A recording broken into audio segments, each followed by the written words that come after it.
How you doing, my friend? Oh, I'm tired, man. Been working. Yeah, I thought it was interesting. I came home from work last night and told my wife I'd be talking to you today. She says, "Yeah, I know. I listened to Pete's Monday live stream." Who's So is your wife on the chat? Does she ever get on the chat? she would, but she's at work right now. No, I meant like, does she ever get in the chat on the Monday Night Lives or anything? I would assume she tends to be a little bit vocal. Hers is Shamrock with some kind of number after it. It has a picture of a four-leaf clover or three-leaf clover. I don't know which it is, but and then her name is Shamrock something or other. What'd you think of those pictures?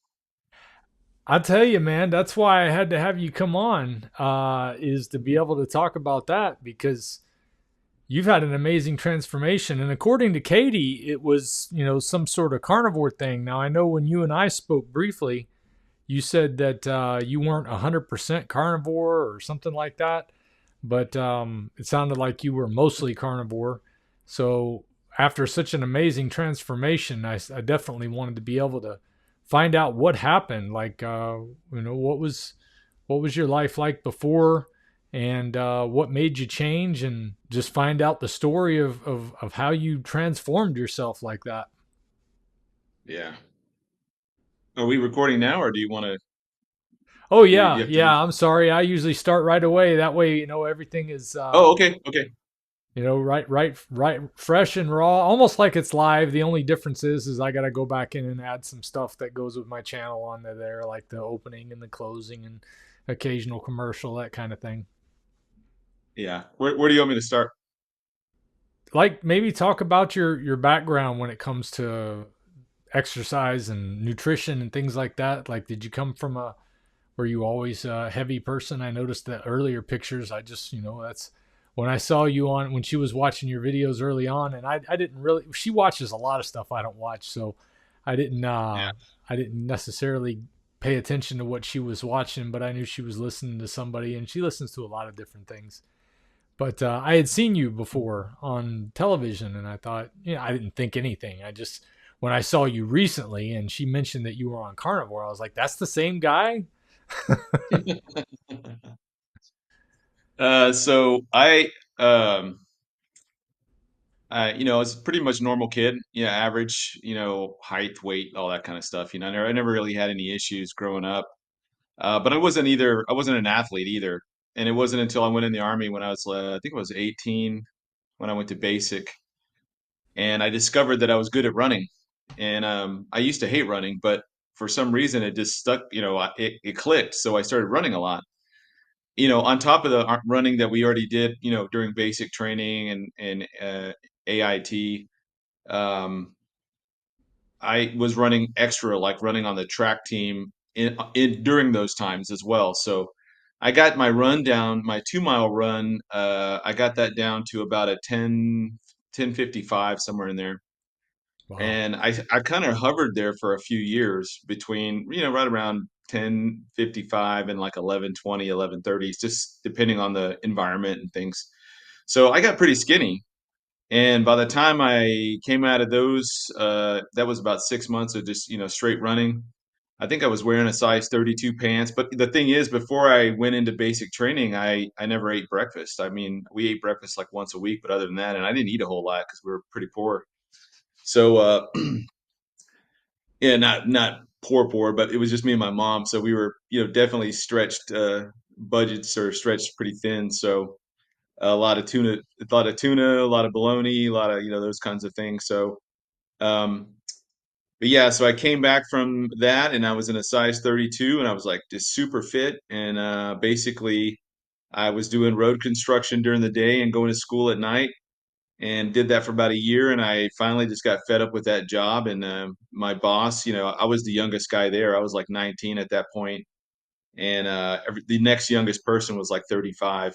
Everybody else was just way older than me, and the boss hated me, couldn't stand me because I had a Camaro and I was, young and skinny and fit and going to college. And he just, I was everything he wasn't. And he's been in that job since he graduated high school, and he's in his 30s now. So, he just did not care for me at all. So he made my life pretty miserable.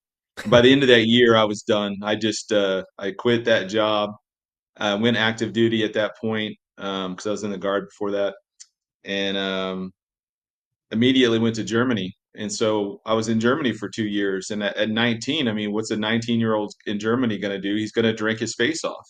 Yeah. And at that point, I was kind of beginning my prodigal journey away from my childhood faith, and I drank quite a bit over there. And I think by the time for whatever reason, my metabolism was still super high, so I didn't really pack on any weight there.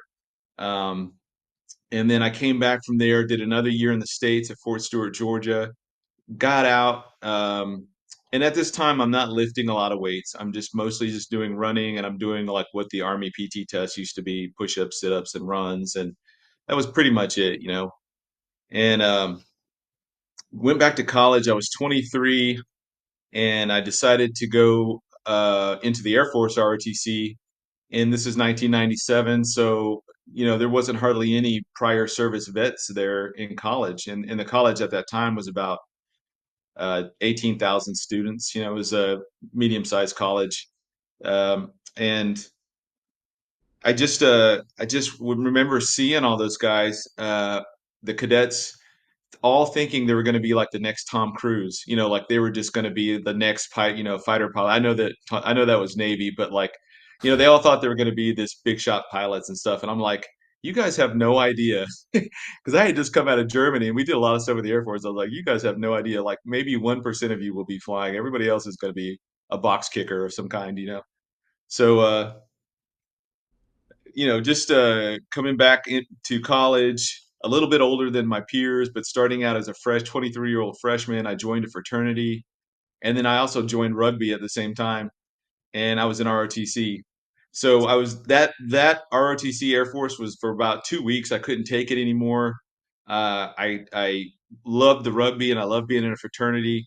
And we're a pledge. You're doing all the rush stuff, and I remember walking across the quad one day and I saw the Army ROTC recruiter coming, and I just kind of walked up to him, and he was in his fatigues and stuff, and I said, "Hey, I forgot, he was like a captain or a major or something." I said, "Hey, Captain, trying to think of this guy's name, Salcedo or something." And I said, "Hey, I just got out of the Army, and I'm starting back this semester, and I joined Air Force ROTC, but I really don't like it. Do you think is there any way for me to transfer over to the Army?"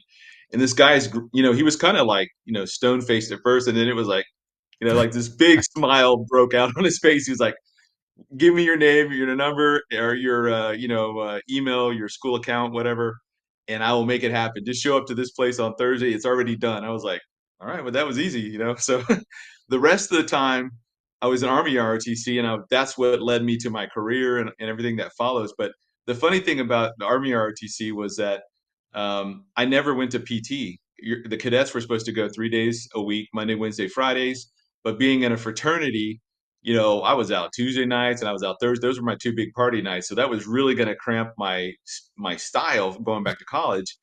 And I just said, well, I'm not going to just show up. I'm never going to show up. So if I never show up, they'll just never expect me. But on the PT test days, we'd have those about once or twice a semester. I would beat the entire battalion. I would be the first guy in, and I would smoke everybody. I never ran with them. I never even ran, other than the rugby stuff. But so most of the cadets hated me because I never had to go to PT. But then I said, hey, I'm playing an extracurricular sport too, so you guys aren't doing that. So anyways, they let me do that. I got away with that for a while. And anyways, by the time I graduated college at 27, I think it was 27 or 28, um, my metabolism began to crash. And I realized just as I was going into the Army, this is all, after 9/11, this is like the semester after 9/11, I was graduating. And I'm just thinking, man, I'm already struggling with my weight now, and I'm only going to get older. I just saw this as this challenge, this insurmountable challenge I was going to have. And no kidding, for the next really 20 years, I struggled with my weight. And the way that the body mass index, the scales that they have for the Army, at my height at 5'9", I was supposed to be at I think I was supposed to be like 174, 175. Hmm. And I hadn't seen that since high school. So I was like, there's just no way. And then going into active duty, I didn't lift a whole lot. I lifted more than I ever did, but I wasn't like a gym rat. And I didn't diet, and I kept drinking whatever I was drinking. So, it that was the big challenge for the next 20 years, was trying to keep the weight off. And as the older I get, the only way that I think I survived is that I made my neck bigger. And so they tape your neck and they tape your waist. So if you have, I got the numbers down. So I knew that if my neck was at a certain percentage, even if I would have room on my waist. So, anyways, I stayed probably around 38, a size 38 to a size 42 the Mm. last 10 years of my career. So, and then, getting out, we bought a house, and right as we bought the house, in the airline industry, I was going in the airline industry at that point. Everything shut down because of COVID, and then the weight really came on because we're just kind of stuck. Everything's closed. You're just binge watching whatever's on Netflix, or just trying to keep your sanity. And I ballooned up to like 285. And that was the picture I sent you. That was in January, or it was like December 25th of um, 23 or 22. So I went straight from there. I was already with the company I'm with now, and I showed up day one over there. I was like 285, somewhere around 285. So that was the heaviest I'd ever been. And I know I've listened to some of your interviews before. I think you said you'd gotten up to what, 302 or something, 302, like yeah. you had just crushed it.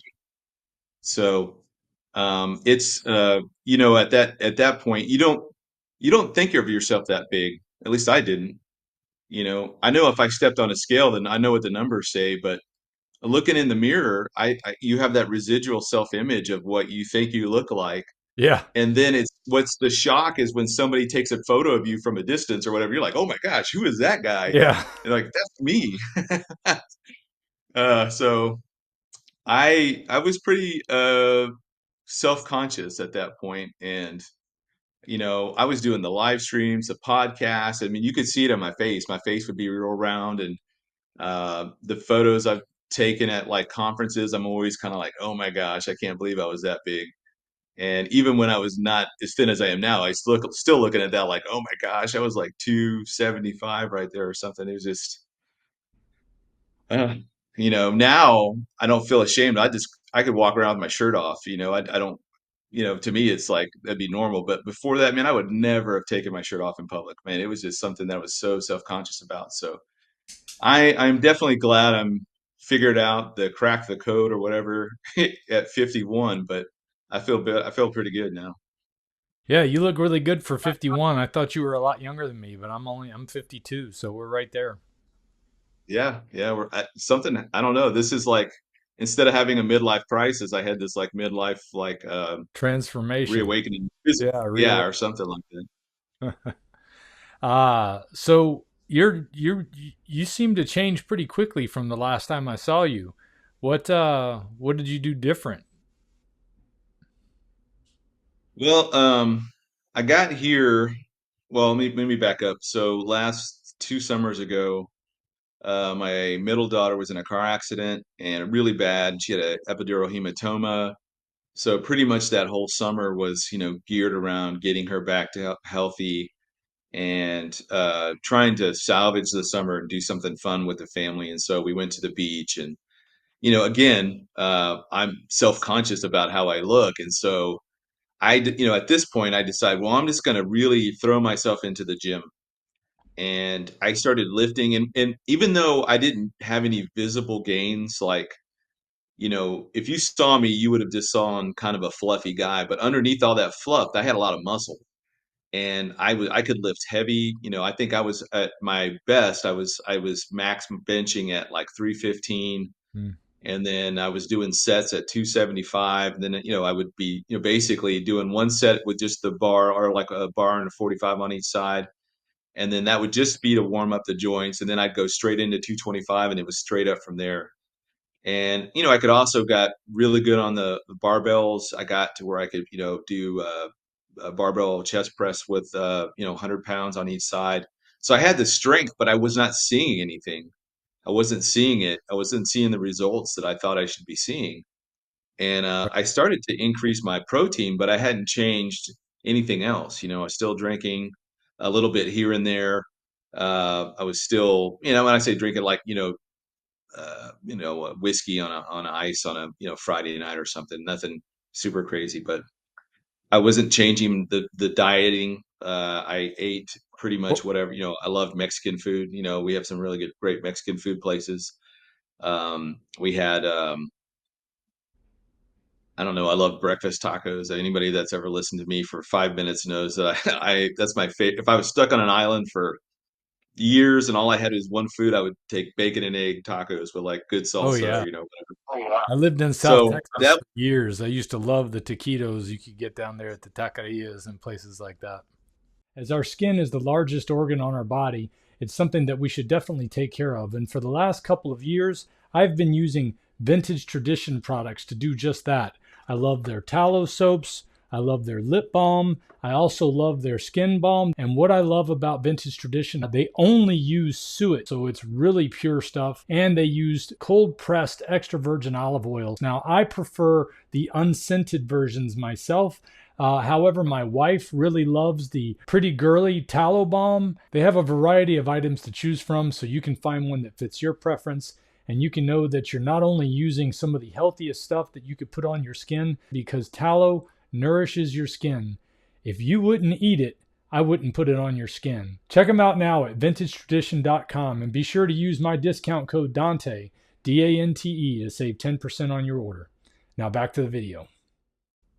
and the best. I mean, being and having lived there, what makes really good Mexican food. It's not necessarily even the food itself; it's having good salsa and having good tortillas. Like they can get those two things right, it can cover the sins of the food not being very tasty or whatever, or being mediocre.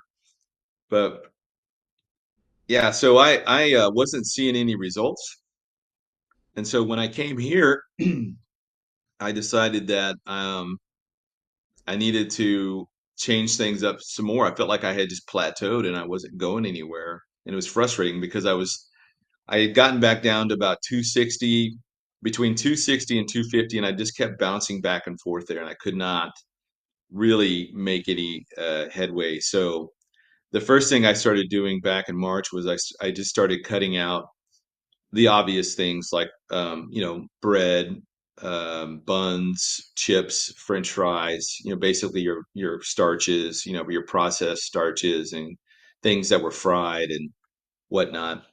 And I wasn't going super protein heavy at that point, but I saw within the first week that just cutting that stuff off, man, my like the swelling or whatever, went down in my face, and it was noticeable. I was like, wow, that was just from 1 week, and I got excited about the results because now I'm starting to see results, and I was keeping the lifting up. So even though I wasn't getting the results before, I did establish like this good workout routine, and it got me in the habit of making working out a priority. And I wasn't going in there for very long, maybe an hour tops, because I just go in there and I do my sets, and in between my sets, I'm working on other things. So if I'm doing upper body, then when I'm resting, I'm doing lower body. I'll just jump back and forth, and so I can get everything done in an hour, get out, and changing a little bit of what I started to eat, um, man, that was it showed huge changes right there. So I took it even further. I mean, I cut everything out except for just meats and, mostly like eggs and then protein shakes. And I didn't have the ability to go like a lion. Well, first of all, I didn't know what lion was, but I didn't have the ability in some places to cook food in the hotel room. So it's either I eat out, 3 meals a day, or I find stuff that I can eat that isn't going to wreck my diet. So being in a hotel for months on end, you get to, especially with a place like a breakfast, and then I have a little kitchenette here where I can cook. I just started eating eggs and a lot of hard-boiled eggs and whatever meats they had. Mostly it was like turkey sausage, not by choice, but it was like all they had. And I don't know, it just started to come off, and I started to weigh myself every day down at the gym they have here, so I could just start keeping track of where I was. And I would notice the little, if I rose or fell a little bit, But I started just to see it plummeting, and I want to say by April, I had already gotten down into like the probably the high 240s. And man, I was pretty. I've got photos. I was taking photos the whole time, of the weight, my feet on the scale, like seeing where I was at. And it wasn't until I got here to Ashland, this side of Kentucky. The gym they have at the place we're working is excellent, and there's the hotel here has got pretty much standard food dishes, but it's always eggs or meats, and then I was just getting protein shakes, and then basically just eating meat wherever I was going out to. If we were going out to eat, I wouldn't eat. I would just eat chicken wings, like the baked chicken wings, or I would get just a steak, or I'd get grilled chicken or grilled salmon or whatever I could find. So my big thing was just making sure that whatever diet I got onto, and I didn't even know I didn't even call it anything. I just didn't eat starches, potatoes, all that stuff, and I just mostly stuck to meats. Um, I knew that the main thing was it had to be sustainable wherever I went, because every place I go to is different. And sometimes there's good gyms, sometimes there's not. And I had to find ways to be able to manage my weight if I couldn't work out. In the army, I had managed my weight mostly just by running. And I would just run. I was, I ran for 20 years or so. So, but I don't know. It's changing what I ate, and that also started to save me a lot of money because I wasn't going out to Jimmy John's. I wasn't going out to all this fast food places. I just immediately began to cut those places off and said, nope, can't. There's not even anything there I want. That's not like super processed or Yeah, anyway, so that was basically that, and changing my diet and basically lifting and going, and then I learned about other things like calorie deficit and figured out what my calorie intake is for like a moderate schedule and a high schedule, or a low like sedentary day, where my ranges were. And I knew that if I could keep it below that amount every single day, I would always be in a deficit. And I would just that's the mind shift right there. If I want to stay this weight that I'm at right now, I have to maintain the level of calories, right? And you're constantly wasting away, and you're putting food in there to replenish yourself. But most people make the mistakes of, if they eat out 3 meals a day, and that's easily 3,000 plus calories. And then, your daily may be only like, say, 2,500 at your most active. And you're still going to be adding on. And that's why people pack on the weight so fast. But a calorie deficit, man, that changed my mind too. Okay. Well, what I'm curious, because you seem to come from a background of being fit and exercising and then lifting weights too. Usually I hear they talk about needing carbs all the time and wanting to focus on carbs. What led you to focus away from carbs? What was the impetus for that? Because that's not the normal direction that a lot of folks go. They start to look at the food pyramid or try to follow some guidelines that the government's come up with or that we are all familiar with according to modern nutritionists, and avoid fat. What led you to go to a route where you were going to be eating more fat and less carbs?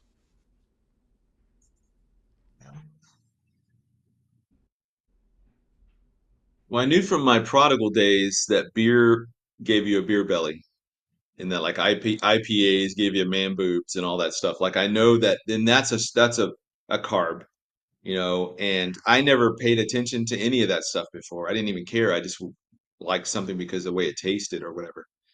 Um, and so I knew beer, and then I knew that like a lot of sugar, and I knew a lot of fried, and I knew a lot of breads, like pastas and things like that, put on weight. I just kind of knew that from just years of hearing it and talking to people about things like this. So I knew that that was an issue, and I knew about carnivore, but I never like thought I would be on it. I never thought that it wasn't. I didn't set out to get on it. Put it that way. And in a way, I'm still like, I still drink protein shakes and like whey protein, and I'll eat chicken, or I eat eggs or salmon, or tuna. So I'll eat other things so I guess if I'm not the, was it the game? what do you call yours? The Lion lion diet? diet. No, you're not lion diet, Right. but you sound like No. everything you'd mention is carnivore. But I do eat, I mean, I still eat like every once in a while I'll get a salad because I like salads, or I eat I'm when I cook here, like I'll cook like chicken breasts, like fajita chicken, like the frozen chicken strips, whatever, and I'll heat those up and then I'll grill some like mushrooms and some peppers, bell peppers and onions, and I still like vegetables and fruits and things like that. So I guess I don't look at it like I'm only this, you know. I think I'm mostly carnivore. I'm mostly just protein, and I will occasionally, if because you still got to live, right? You still got to enjoy life, you know. You got to have like a I still have like a slice of pie, or you know, if, we were out way out in the Appalachia, the mountains, and we were working with some guys, and they took us to this little gas station, and they made pizza there, and they made really good pizza, like from scratch. And it was in the middle of nowhere, and I didn't need to eat, but I didn't want to offend the guy either. So I was like, "Ah, I have a slice of pizza, you know, and it was good. So I was like, wow, I miss bread, I miss carbs, I miss it, but at the same time, I don't miss it. You know, I know what that leads to. I know that path. So I think from time to time, just to feel human again and to enjoy yourself, uh, you know, I might eat some pasta or whatever. But I mean, I'm talking very infrequently, maybe like once a month kind of thing. So it's not very frequent for me. But if the time is celebration, or you know, a wedding, or you're at some other thing, you know, you live a little bit, but what's the old saying? You manage what you measure, right? If you measure stuff every day, or maybe I had that backwards. But if you measure your weight every day, and I'm looking at it every single day, I never looked at the scale before, and I never really cared either. You know, I kind of just looked in the mirror and I said, you know, I look good or I don't look good, or um, I just found myself earlier on wearing baggier and baggier and baggier clothes to hide the mass, and I hated it, you know. And before long, I'd be wearing like a what do they call those? A muumuu, you know, walking around, or like a toga or something. So, but I think you have to have the motivation too.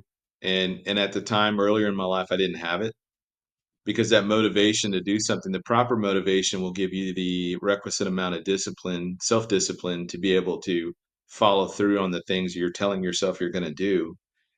And I think for me, you know, stuff going on in my personal life, you know, with my wife and the family, you know, that was the motivation for me to get serious about it for once. And I thought, man, there's no better time or place. I'm here working. I don't have any distractions. Um, this is the time to make that change. And I don't know. I guarantee you, like, my wife absolutely did not expect me to like stick through and do it. Like, cause she knows me. She's been married to me for 18 years.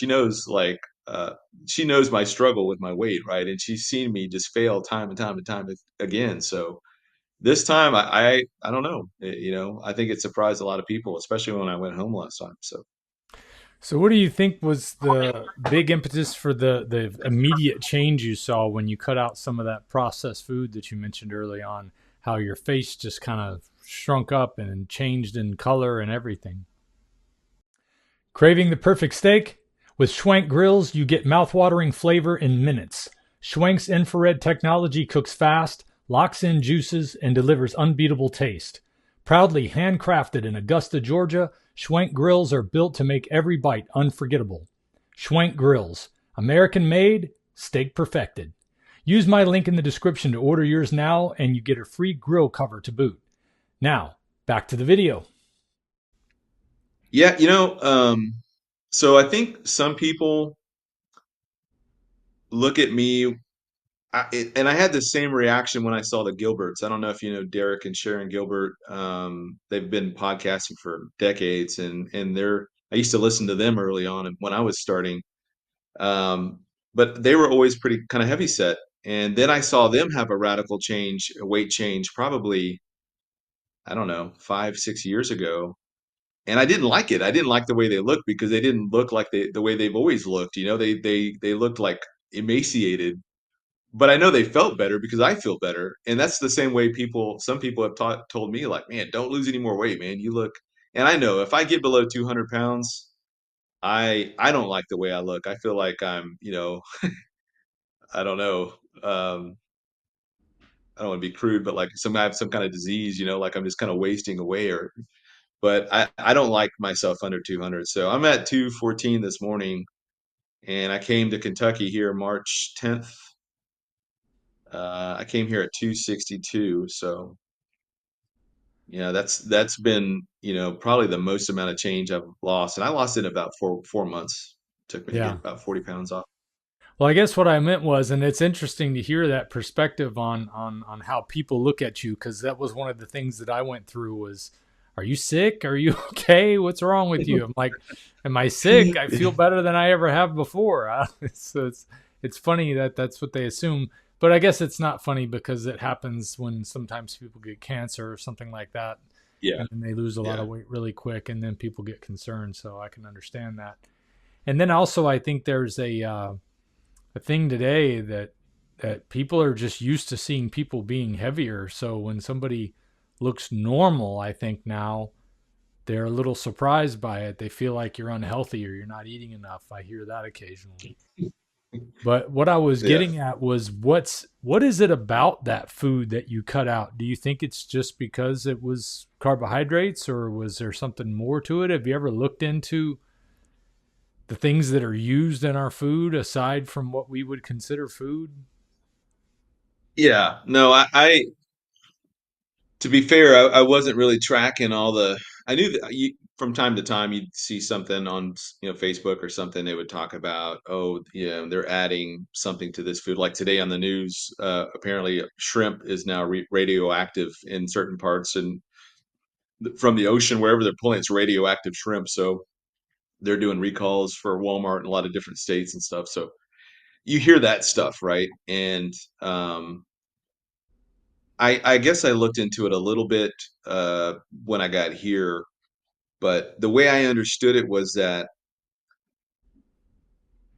the reason why your body likes carbs so much is because it's that instant energy, right? It's that, and the other day I was driving and 5 in the morning, I was super tired and we were heading out to a site and it was going to be like a 2.5 hour drive.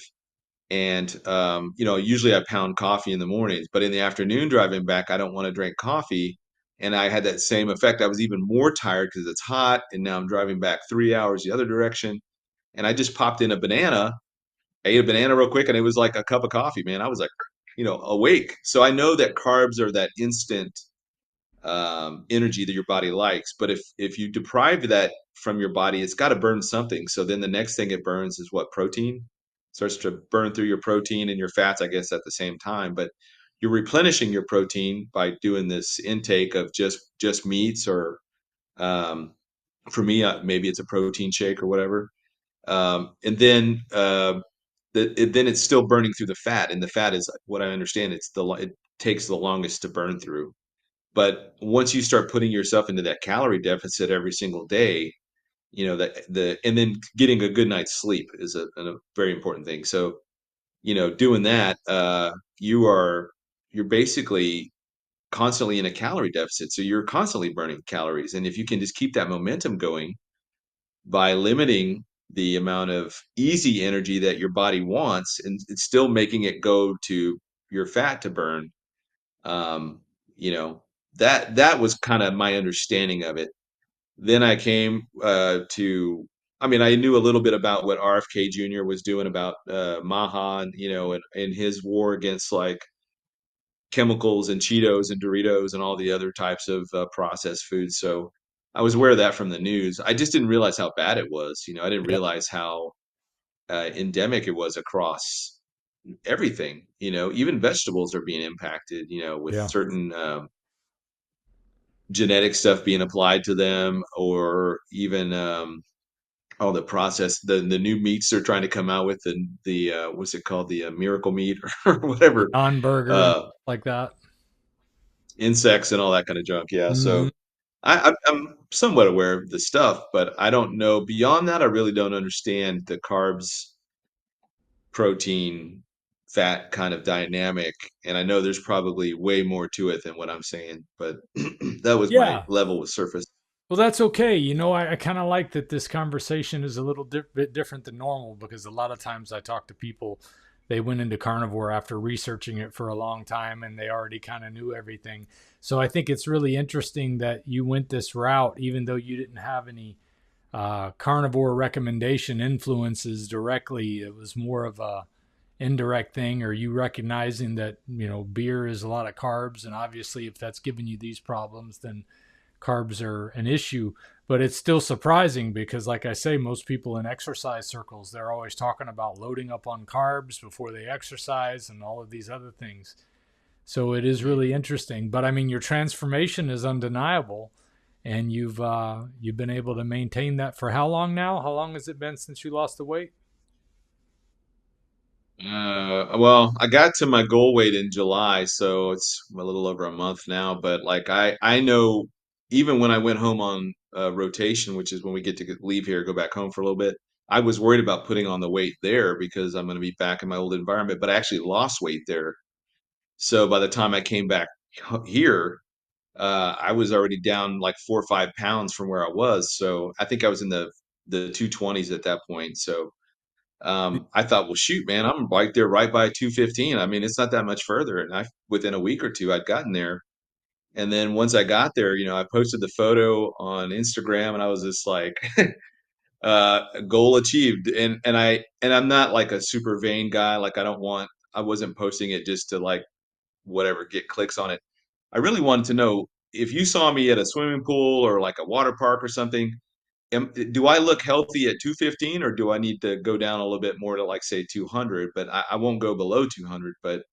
And I think the results of the people that voted, it was kind of like 50-50. People saying no, don't go any further. And then right below that was it. Yeah, go a little bit further. So I don't know. I mean, I may go to like 210 or something and just kind of stay there. And then I'll have a little bit of wiggle room if whatever happens, I go home. Everybody wants to go eat, but even if I go out to eat and I just start making healthier choices, wherever it is that I'm at, I try to eat whatever the best option is going to be. So Yeah. Well, being carnivore is a little bit more selective sometimes. I mean, I typically just get the meat when I order out, but I very rarely get to go out. But your situation sounds like you travel a lot, so it seems like you've yeah, made do really well with what you have available. And when you look into those processed foods and you find out some of the things that they use in there, the chemicals that they use, and the different things that they use that make your taste buds overwhelmed. It overwhelms the dopamine center in your brain. It becomes like a drug. And I think hmm it has the effect of not only causing you to want more of it, but it also causes the pain that causes you to need more of it, to need comfort food sometimes, where people feel like they feel ugly or they feel bad. It's like that food causes that pain because a lot of it causes inflammation. yeah. I was going to say, having cut out carbs and breads and all that for months on end now, I find myself almost fantasizing about making sourdough bread, like going through the whole process of making it, and I've been watching a lot of videos on it, and now I'm like, man, I really want to make it, but I know that's like the enemy of what I'm trying Yeah. to do here. So I don't know, it's like some type of it's the weirdest thing to like have that desire to want to like make and then eat sourdough bread, or just do all the bake bread stuff, and that's all I'm thinking about now. So I don't know, I need to go eat a steak and then everything will be okay. Yeah, it's that is a great comment too because a lot of times people do. I often think I would like to be able to make some bread like it was made in Jesus's time, so I could see what it was really like. I don't even know if we have access to the same wheat that they had back then because all the Yeah. stuff we have now has been modified to the point that it's not even wheat anymore. But I've thought about things like that too. And one of the things I find as a carnivore is that I can slip up occasionally, but I can't go into it thinking, okay, I'm going to plan to have pie on this time or I'm going to plan to have this because it's self-control, I guess, maybe issue, or just once I Yeah. indulge, it's like I want to keep going. And I Yeah. think that's the thing I like to try to warn people about, especially somebody who's new to having lost all the weight, is this stuff will suck you back in. So be careful that the stuff Yeah. that's in there, like Yeah. for instance, you look at ingredients on boxes, and a lot of my viewers have heard me say this before, but something you would think that's totally innocuous, like citric acid. I think we might have mentioned this when I was talking on your channel. Is it's designed to preserve the food, but it actually gives it like this tangy flavor that makes you crave it. I guess it's kind of an umami type of flavor or whatever. But it also it doesn't come from citrus fruits. It comes from a black mold fungus called Aspergillus niger, and it creates the technical citric acid, but because of the source, it has a lot of inflammatory properties for the human body, and it's in just about everything. It's even hard to avoid in eggs if you're going out to eat. Make sure you're getting whole cooked eggs and not scrambled eggs, Yeah. because a lot of times those scrambled eggs are liquid eggs and they'll have that stuff in them. But that stuff that it calls to us, like the food has been designed to make us addicted to it. I don't know if you're familiar with Yeah. the fact that the tobacco companies back in the late 1980s wound up buying most of the food companies because they were coming under so much fire from the stop smoking campaigns that were going on. Yeah. So they just switched gears and started using their same tactics in the food industry to keep people hooked and keep them coming back and keep them overindulging, and also working on the medical system to tell them that certain things were bad for you, and also working on the way our food pyramid is put together, all the recommendations from the government. So it's just interesting when you dig into all that stuff. But what's most interesting to me is that you found this without any of that background information. You just No. started eating meat. No, I think I kind of knew what the average person knows about it. And my background, I've been really, in the prophecy community for uh trying to think now, 17 years or so. I didn't And know you that's really been my focus. And but I did notice something within the prophecy community that, or not even, it doesn't have to be prophecy, but it could be anything. It could be any uh profession really, but you find guys that are become specialists in what they do, and they get really good at it, and then they focus so much on whatever that thing is, and it might be a lady, she might be focusing on whatever this thing is, that she sacrifices the other things that she has to keep in balance, or he has to keep in balance. And I'm a big proponent that you have to keep your spiritual life in balance just as much as your emotional life and as your physical life, because how effective are you going to be for the Lord if you're laid out because of like heart issues, or because of health issues, or weight issues, or Yep. or things that are preventable that you could avoid, but because you neglected that particular area, because mostly, for example, like, because Southern Baptist, I grew up Southern Baptist, you don't drink, you don't dip, you don't chew, you don't go with girls who do. That was kind of the old mantra, right? And they would preach and rail against drinking like it was this the worst thing ever. Yet the guy that's delivering the sermon's like, 350 pounds. He's never pushed away from a meal. He's at every buffet every Sunday. I mean, so I was thinking, like, how is that any better than somebody having beers or whatever? So I kind of, that's what part of that pushed me into my prodigal years, which I spent a very long time in.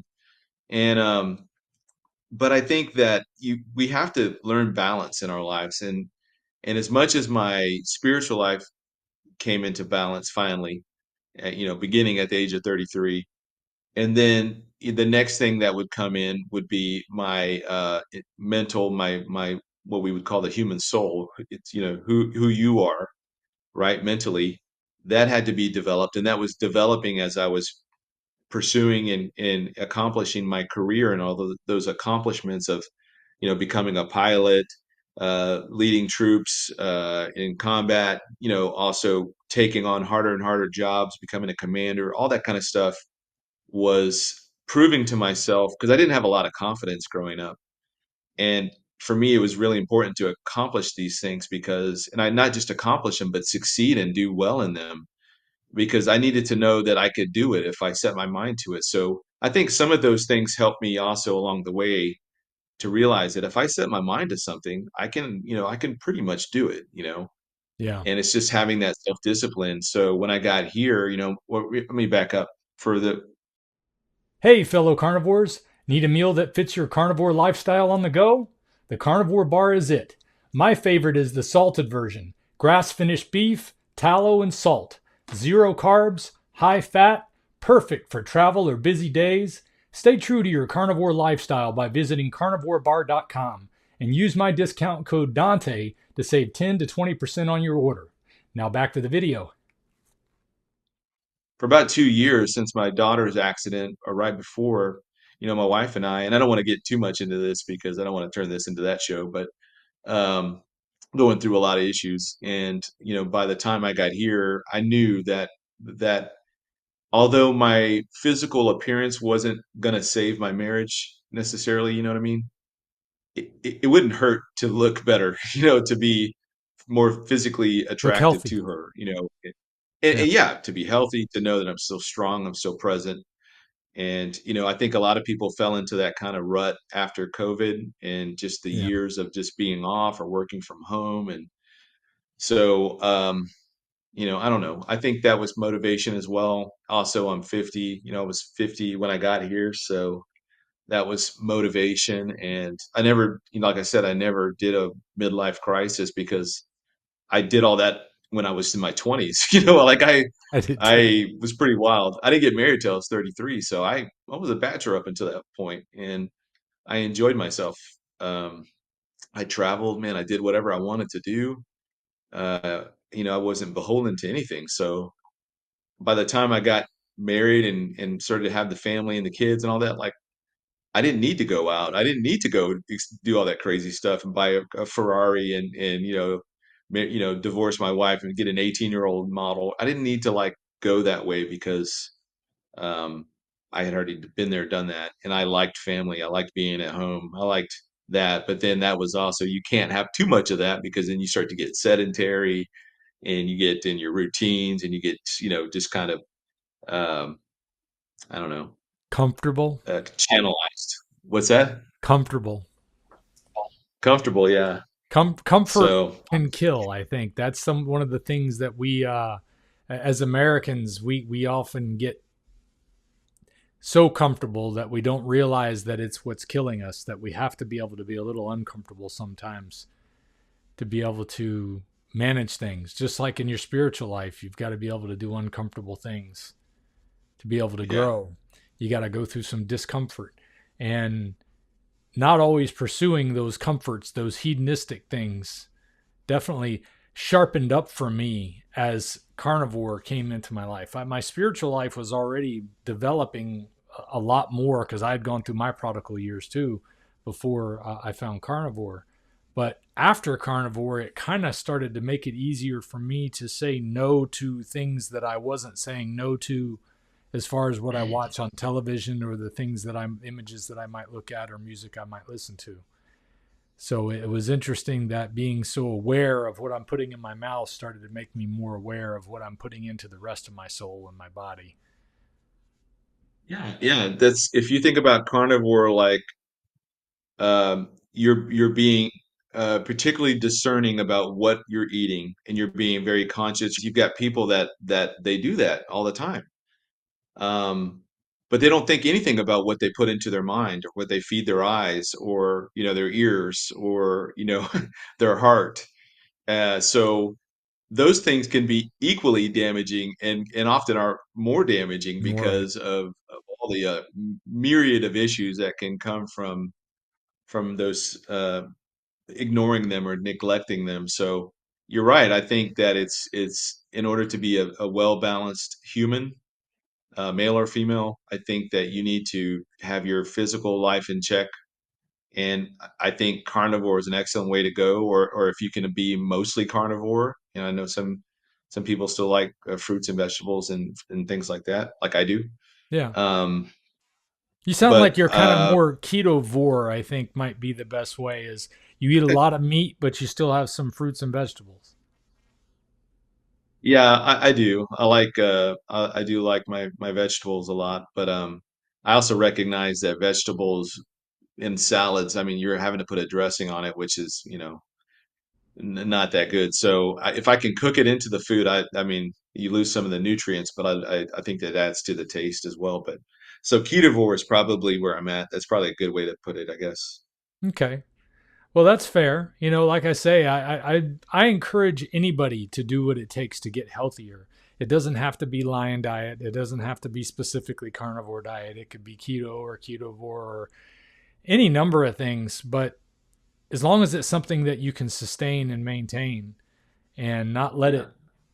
it. The hard part, I think, is that we're fighting against a system where food is so overwhelmingly advertised and glorified as being easy to cook, easy to make, and people live in a society where they're always on the go. They're getting a lot of fast food, they're getting a lot of pre-made stuff, and they don't realize how detrimental that stuff is to our body. And that's, you mentioned RFK Jr. earlier. I know he's trying to get a lot of that stuff out of our food, but it's just interesting to me, like I say, because you have no background in knowing about this stuff with the food, but you found the same miracle that many carnivores have found. And I wanted to be able to share your story, not only because we got to be friends through your channel, which is, what is it, Rev311? 310. 310, sorry, Rev310. Uh, Darn it. I hate when I mess that stuff up. Close, pretty close. But anyway, yeah, your channel is about prophecy and about the Christian walk, and I really enjoyed your stuff that my wife has shared with me, and I enjoyed having a conversation with you on your channel last week. So that was fantastic, and I'm glad you got a chance to come and share a little bit about your story. And Yeah. I don't know, is there anything you'd like to leave my audience with that might encourage them if they've been thinking about making a change in their diet? It really is as simple as just making your mind up to do it and not giving yourself enough time to talk yourself out of it. Just start doing it. And so one of the things that really helped me was the mindset of not, I should not live to eat. I should eat to live, right? And so much of our society is centered around not just our society, but every society, humankind. We gather around a place to eat, and we eat together because releases endorphins, and it's usually a pleasant experience, and we're also communicating and fellowshipping and all that kind of stuff. So food has always been central to not just our survival, but to the enjoyment of life. So I think that for me, it was always living to eat. Let's go to this place because it's got the this and that, and I'm just already thinking about all the food, and I'm walking out of there just miserably stuffed, right? And 70 pounds or $70 lighter or something. Yeah. Uh, I know that there is a time and place for everything, just like King Solomon talked about in his Ecclesiastes. There's a time to grow, and there's a time to kill, and there's a sow and reap and all this other stuff. And I think that we need to be cognizant of that. What worked 5 years ago may not work, 5 years from now, because our bodies are also changing. And, my mom, for example, she's in her 70s or 80s, and she can't eat hardly any meats anymore just because of the stuff she has going with her digestive issues. So I think that you should be able to do whatever you're able to sustainably do. If you can't afford to buy a steak every day, choose some kind of meat, whatever meat that is, if it's healthy. And then you just make whatever choice that you're at, always try to make the healthier choice if you can. And also, don't forget to live a little from time to time. But if you can manage that, get the results first, maintain the results, show that you can have the self discipline to maintain the results. And, you'll see that it's just going to change so much about it's changed my confidence, being able to just go out, go swimming, kayaking, or whatever now. It's been good. It feels good. It feels like I'm finally free after like 50 something years or maybe 40 something years of just being kind of out of shape, and it feels good to feel like a man again, I don't know. Freedom's a good way I like to look at it. One of the reasons I named the channel Ferrigno Freedom is because I feel like it's given me freedom from that body that I used to live in. I always felt like if I could just unzip it and step out, I would be somebody else. And here I am. Yeah. So I Yeah. understand completely. I'm curious. I meant to end it here, but you mentioned your mother had some digestive issues. Is there a particular diagnosis that you can share? If you don't Yeah. want to share, that's fine. I mean, I understand it's personal. It's your mother, and No, she talks about it a lot, and I cannot for the life of me remember what it's called, but it's something with her digestive tract going down. So she's been to doctors for years now about it, and I'll have probably they think made about any it as soon as we. progress?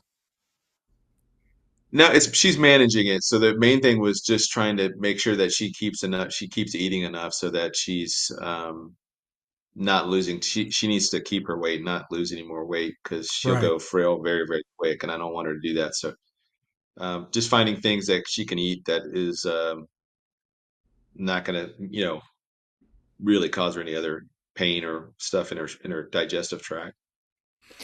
Well, if it's But autoimmune related, whatever the diagnosis is, if it's an autoimmune disorder, it's worth looking at what people have to say about lion diet when it comes to autoimmune.